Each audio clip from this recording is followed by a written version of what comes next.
Greetings, YouTube. The Doctor is in. Dr. Urias Papers here, coming at you in another commentary on Dungeons and Dragons.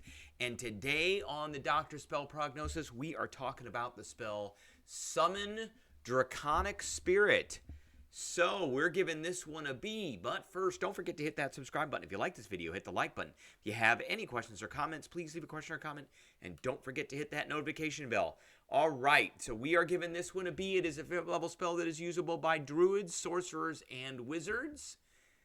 Okay, I don't really understand why it's usable by druids, but it is. Dragons are not necessarily nature-ish. They're dragons. They seem more arcana to me. It would make more sense, I think, for warlocks to have this spell, but okay.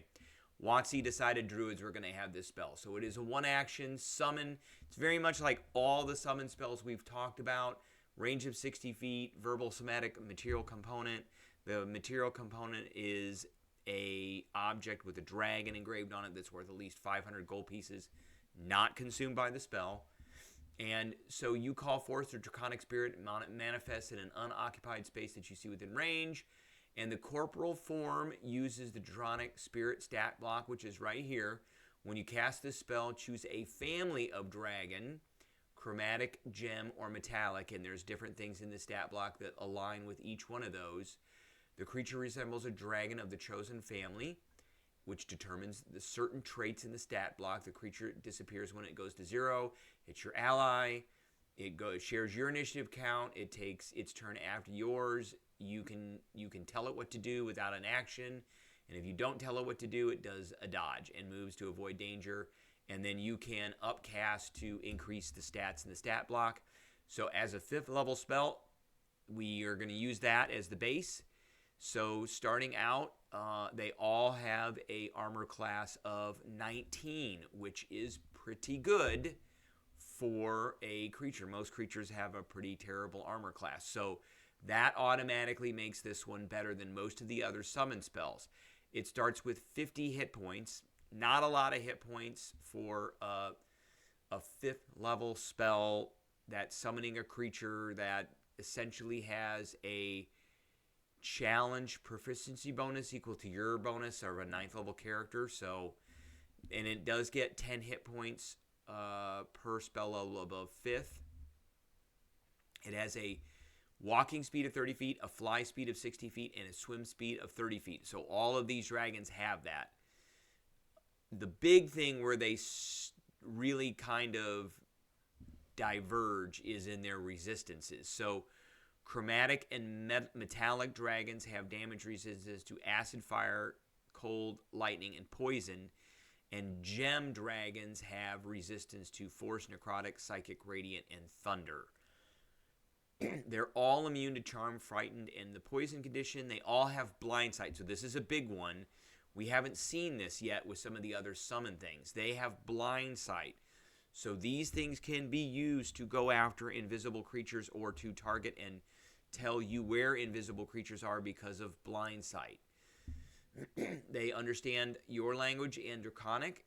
Shared resistances. This is another biggie with these that's much better than some of the other summon spells. So when you summon the dragon, choose one of its damage resistances. You have resistance to the chosen type until the spell ends. And this is a big one because essentially on demand with an action, you can gain a resistance to a damage type when you need it. So, and it lasts as long as this thing is around.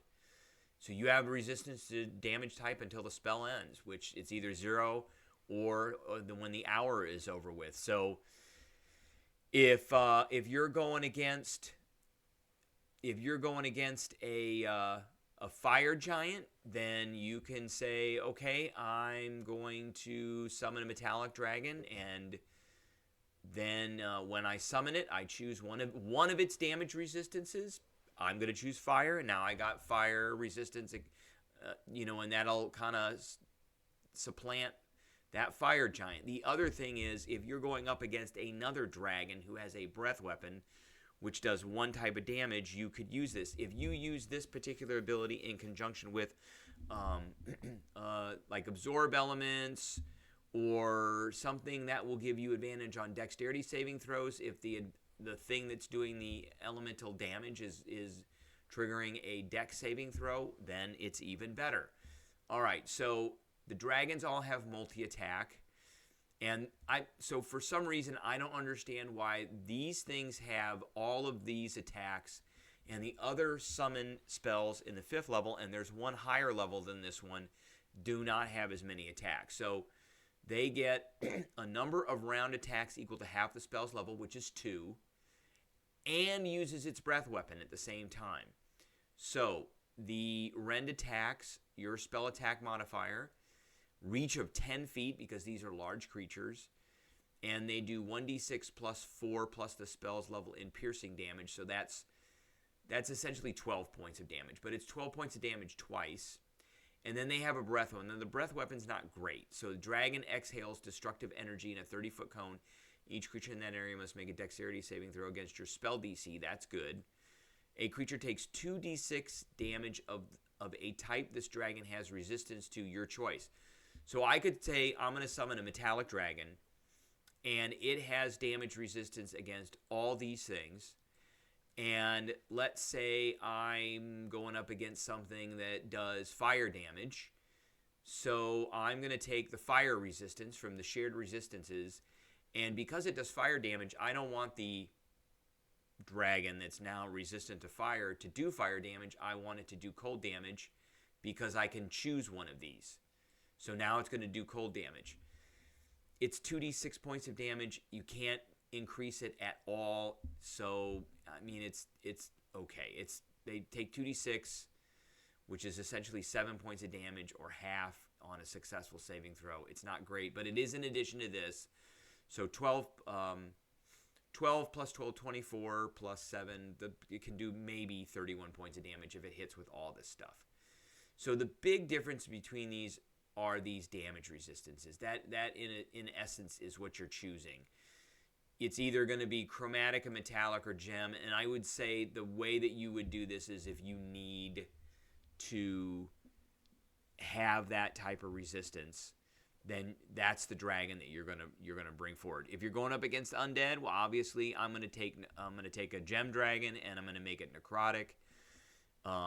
If I'm going up against maybe some kind of celestial that could be my enemy, then I'm gonna take a gem dragon. If I'm going up against fire giants or red dragons, and I'm going to take a chromatic or metallic dragon. These really are not different from each other at all. So, all right, that is what I got for everybody today. I hope everybody enjoyed, and I will catch everybody later.